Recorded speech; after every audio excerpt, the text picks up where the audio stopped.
शिवाजी राजा असा एकच होऊन गेला. इतिहासाच्या पानामध्ये नाव आपले कोरून गेला. सर्वांना माझा नमस्कार. माझे नाव देवेंद्र देवदास हतागळे आहे. ज्यांचे नाव घेतल्याने छाती अभिमानाने फुलते आणि मरणाच्या दारावर उभे असलेल्यांना 12 हातीचे बळ संचारते असे छत्रपती शिवाजी महाराजांना माझा मानाचा मुजरा, माझा मानाचा मुजरा. 19 फेब्रुवारी 1630 रोजी जिजाऊच्या पोटी एक शूरवीर व तेज प्रतापी बाळ जन्माला आले.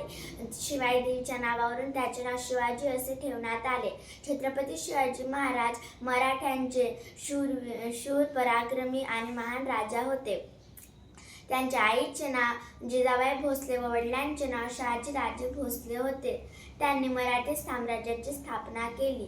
छत्रपती शिवाजी महाराजांनी अफजल खान, औरंगजेब आणि शाहिस्ता खान या बलाढ्य शत्रूंना पराभूत केले. अखेर 3 एप्रिल 1680 रोजी छत्रपती शिवाजी महाराज काळाच्या पडद्याआड गेले. शेवटी मी एकच म्हणू इच्छितो, आले किती गेले किती, संपले भरारा. संपला नाही आणि संपणार नाही माझ्या शिवबाचा दरारा, माझ्या शिवबाचा दरारा.